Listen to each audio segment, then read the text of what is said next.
नमस्कार दोस्तों, मैं भोज कुमार पटेल आप सभी का स्वागत करता हूं एबीएस क्लासेस चैनल पे। आज हम लोग देखने जा रहे हैं छत्तीसगढ़ के फॉरेस्ट रिपोर्ट 2019-20 के बारे में। साथ ही हम लोग देखेंगे इंडियन फॉरेस्ट रिपोर्ट के अनुसार छत्तीसगढ़ के जो वन संसाधन हैं उनके रिपोर्ट जितने भी आए हैं उनके बारे में।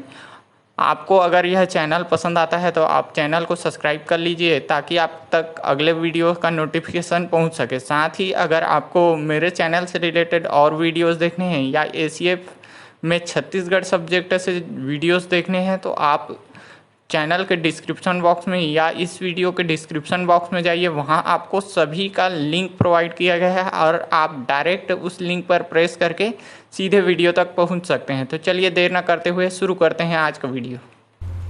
चलिए तो देख लेते हैं इंडियन फॉरेस्ट रिपोर्ट के अनुसार छत्तीसगढ़ में कितने प्रतिशत क्षेत्रफल पर वन है या फिर कितने क्षेत्रफल पर वन फैला हुआ है। ठीक, तो इंडियन फॉरेस्ट रिपोर्ट के अनुसार देखिए ये सर्वे होता है एक सैटेलाइट द्वारा जो कि IRS सैटेलाइट होता है, उसके द्वारा क्या किया गया था, सर्वे कराया गया था। और सर्वे कब से कब तक हुआ था, तो नवंबर 2017 से लेकर जनवरी 2018 के बीच ये सर्वे हुआ था। उसके अनुसार जो छत्तीसगढ़ में है, छत्तीसगढ़ में टोटल फॉरेस्ट कवर कितना है आपका, देखिए यहाँ पर लिखा है 55,610.57 किलोमीटर है। ठीक, जो कि पूरे क्षेत्रफल का कितना है 41.14% है। ठीक, अब इसको 3 पार्ट में डिवाइड किया गया है। पहला तो बोला गया है आपका वेरी डेंस्ड फॉरेस्ट, ठीक ना, वेरी डेंस्ड फॉरेस्ट या VDF बोला गया है, जो कि लगभग आपका कितना है 7,067.72 स्क्वायर किलोमीटर है। ठीक ना, ये आपका क्या है वेरी डेंस्ड है। उसके बाद आता है मॉडरेटली डेंस्ड, ठीक ना, मॉडरेटली डेंस्ड, इसमें लगभग आपका कितना आता है, सबसे ज़्यादा यही है 32,197 स्क्वायर किलोमीटर किसमें आता है आपका मॉडरेटली डेंस्ड फॉरेस्ट में, याद रखिएगा। ठीक, और उसके बाद तीसरा आता है आपका ओपन फॉरेस्ट, ठीक ना, ओपन फॉरेस्ट वाला जो है वो है आपका 16,345 स्क्वायर किलोमीटर में, याद रखिएगा 16,345 स्क्वायर किलोमीटर में। ठीक, अब अगर इसका हिंदी में बात किया जाए तो देखिए जो वन आवरण है छत्तीसगढ़ का वो टोटल कितने एरिया में है, तो 55,610.57 किलोमीटर स्क्वायर में है। ठीक, और ये कुल कितना प्रतिशत है छत्तीसगढ़ का, तो 41.14% है, ऐसा बताया गया है। ठीक, उसके बाद आता है वेरी डेंस्ड मतलब अति सघन वन, ठीक ना, तो अति सघन वन कितना है 7,067.72 स्क्वायर किलोमीटर। ठीक, उसके बाद आता है आपका सघन वन, सघन वन कितना है, तो 32,197.57 स्क्वायर किलोमीटर। ठीक, उसके बाद तीसरा आता है आपका, तीसरा जो आता है वो क्या है आपका ओपन फॉरेस्ट, तो ओपन फॉरेस्ट कितना है 16,345.29 स्क्वायर किलोमीटर, ये आपका क्या है फॉरेस्ट कवर एरिया। ठीक, यहाँ पर आपको एक ग्राफ में भी बताया गया है, ये आपका ग्राफ दिखाया गया है, जबकि ये आपका क्या बताया गया है। आगे बढ़ते हैं और इसी में कुछ और पार्ट देख लेते हैं। जैसे कि यहाँ पर लिखा है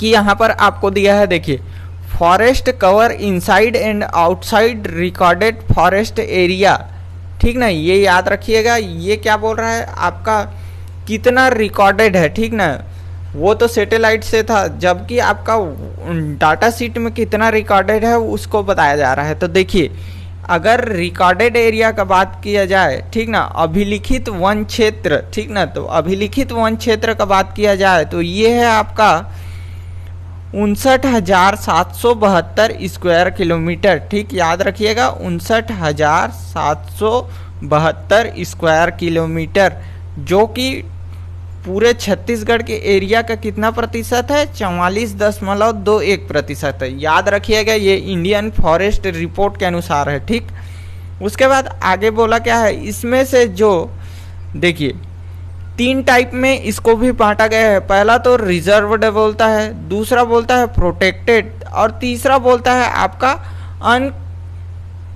अनक्लास्ड, ठीक ना, यानी कि जिसको क्लासिफाइड नहीं किया गया है, ठीक। अगर हिंदी में बात किया जाए तो इसको देखिए, रिजर्व्ड को क्या बोलेंगे अपन लोग, आरक्षित।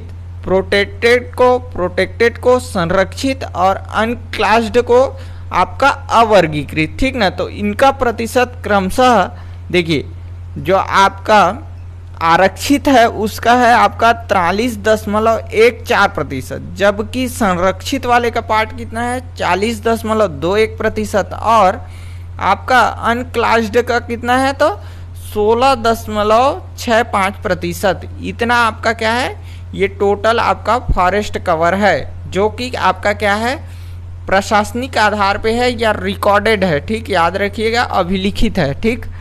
अब चलिए इसी में आगे बढ़ते।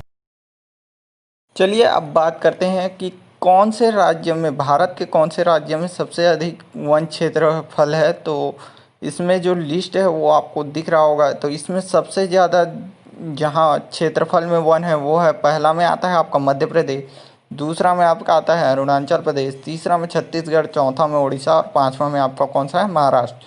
यानी सबसे अधिक आपका वन क्षेत्रफल वाला जिला राज्य कौन सा है तो मध्य प्रदेश। छत्तीसगढ़ का इसमें स्थान कौन सा है तो आपका तीसरे नंबर में है, ठीक।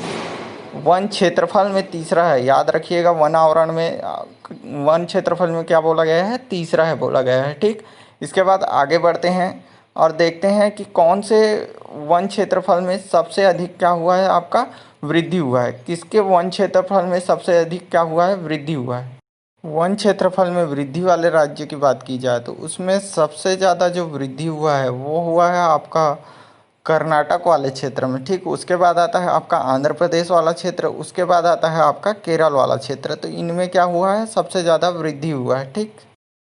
चलिए तो अब देखते हैं छत्तीसगढ़ के वानिकी के अनुसार या फिर छत्तीसगढ़ के आर्थिक सर्वेक्षण के अनुसार जो छत्तीसगढ़ में आपके कितने क्षेत्रफल पे क्या है, आपका वन है, ठीक। तो इसमें जो सबसे गौर करने वाला बात है, ये आपका आर्थिक सर्वेक्षण के हिसाब से डाटा लिया गया है। तो इसके अनुसार जो प्रदेश में वन क्षेत्रफल है वो लगभग 59,772 वर्ग किलोमीटर है, जो कि प्रदेश के भौगोलिक क्षेत्र का कितना है, आपका 44.2% है, ठीक। और छत्तीसगढ़ राज्य वन क्षेत्रफल की दृष्टि से देश में चौथे स्थान पर है, ठीक। याद रखिएगा, आपको ये बार बार पूछा जाता है कि वन क्षेत्रफल के हिसाब से देश में कौन से स्थान पर है तो चौथे स्थान पे, जबकि वन आवरण की दृष्टि से छत्तीसगढ़ का देश में स्थान पूछा जाए तो वन आवरण की दृष्टि से छत्तीसगढ़ का देश में तीसरा स्थान है, ठीक। और अब बात कर लेते हैं वैधानिक स्थिति की। तो वैधानिक स्थिति के अनुसार आरक्षित वन जो हैं वो 43.13% हैं, जबकि संरक्षित वन की बात की जाए तो ये 40.22% हैं। और अगर अवर्गीकृत की बात की जाए तो ये 16.65% भाग पर आपके क्या हैं, ये वन फैले हुए हैं, ठीक। तो आपको इसमें से पूछा क्या जाता है तो छत्तीसगढ़ राज्य वन क्षेत्रफल की दृष्टि से देश में कौन सा स्थान रखता है तो चौथा। याद रखना है कौन सा स्थान, चौथा, ठीक। जबकि वन आवरण के अनुसार पूछा जाए तो वन आवरण की दृष्टि से देश में इसका स्थान कौन सा है, आपका तीसरा है, ठीक। तो इन दोनों डाटा को आपको अच्छे से याद रखना है। साथ ही ये जो आरक्षित, संरक्षित और अवर्गीकृत वाला पार्ट है इसको भी आपको याद करके चलना है। चलिए तो आगे बढ़ते हैं। अब देखिए यहाँ पर जो अगला क्वेश्चन पूछा जाता है, बार बार इस क्वेश्चन को भी पूछा जाता है। देखिए पूछा जाता है कि वानिकी क्षेत्र का सकल राज्य घरेलू उत्पाद में भागीदारी को क्या करता है, पूछता है। आपको यहाँ पर दोनों याद रखना है, योगदान याद रखना है, साथ में वृद्धि भी आपको याद रखना है, ठीक। और योगदान का प्रतिशत भी आपको क्या करना है, याद रखना है, ठीक।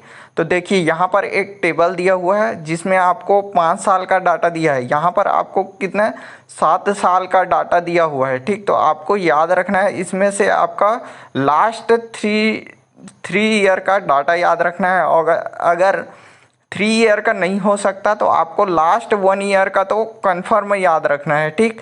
तो यहाँ पर हम लोग देख लेते हैं वानिकी क्षेत्र का सकल राज्य घरेलू उत्पाद में भागीदारी, ठीक ना, वो भी किस पे, स्थिर भाव 2011-12 पे, ठीक। तो योगदान कितना था, देखिए योगदान लाख रुपए में, तो 2019-20 में इसका योगदान कितना था आपका 6,70,109 लाख रुपए, ठीक ना, याद रखिएगा इतना लाख रुपए क्या था, इसका योगदान था, ठीक ना, याद रखिएगा आपका कितना था, तो 6,70,109 लाख रुपए का योगदान था, किसका, आपका वानिकी क्षेत्र का, ठीक ना, किसमें, सकल राज्य घरेलू उत्पाद में। अगर वृद्धि का बात किया जाए तो आपको वृद्धि को याद रखना है, पिछले वर्ष की तुलना में इस वर्ष वृद्धि कितना दर्ज किया गया, तो 0.79, ठीक, याद रखिएगा 0.79% का क्या हुआ है, वृद्धि।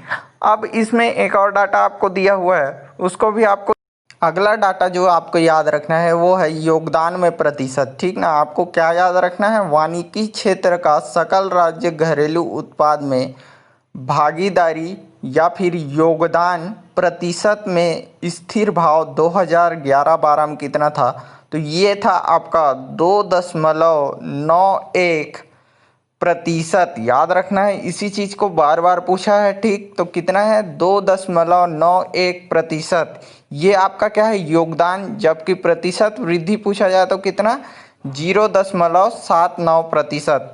आगे हम लोग कुछ और डाटा जो इस आर्थिक सर्वेक्षण में बोला गया है उसको देख लेते हैं। देखिए, इसमें बताया गया है कि कुल यहाँ पे आपका कितने वार्षिक वर्षा है ये सभी आपको दिया है, तो इसमें वानिकी का जो क्षेत्र है वो सेकेंड पार्ट में आता है। देखिए यहाँ पर बोला गया है राज्य के वनों को दो प्रमुख भागों में विभाजित किया गया है। पहला तो उष्णकटिबंधीय आर्द्र पर्णपाती वन, दूसरा है उष्णकटिबंधीय शुष्क पर्णपाती वन। इन्हीं दोनों कैटेगरी में बांटा गया है, ठीक। और जो आपकी प्रमुख प्रजातियां हैं वो सब आपको पता होगा, साल, सागौन, ये सब क्या है यहाँ का प्रमुख प्रजाति हैं, ठीक। तो इसी में देखिए आपको याद रखना है कि ज़्यादातर गांव जो हैं वो आपके जंगली इलाकों के आसपास हैं, तो आजीविका का प्रमुख जो साधन होता है वो आपका वनवासियों के लिए आजीवन का प्रमुख साधन कौन सा है, आपका जो वन है वो सब हैं, ठीक। तो यहाँ पर आप लोगों को बहुत सारे पेड़ों के प्रजाति दी हुई है या फिर वृक्षों की प्रजाति दी हुई है। ये सभी वृक्ष यहाँ के लिए प्रमुख हैं, ठीक। ये सभी आपको जानने जरूरी हैं। उसके बाद आगे के स्टेप में अपन लोग आते हैं, तो देखिए यहाँ पर आपको याद रखना है जो छत्तीसगढ़ कौन से भौगोलिक क्षेत्र के अंतर्गत आता है। तो याद रखना कि छत्तीसगढ़ का जो जैव भौगोलिक क्षेत्र है वह डेक्कन, ठीक ना, डेक्कन जैव क्षेत्र में क्या किया जाता है, शामिल किया जाता है, ठीक। और कौन कौन से जीव पाए जाते हैं ये सभी हम लोग देखेंगे किसमें, आपके वन्य जीव अभ्यारण्य वाला। साथ ही यहाँ पर आपको कुछ डाटा दिया हुआ है जिसमें खनिज के बारे में बताया है। इन सभी को हम लोग क्या करेंगे बाद में, आपके दूसरे जैसे आपका ये वन्य जीव वाला है इसको हम लोग अभ्यारण्य में कंप्लीट करेंगे, जबकि ये खनिज वाला है इसको हम लोग कहाँ कंप्लीट करेंगे, खनिज वाले सेक्शन में, ठीक।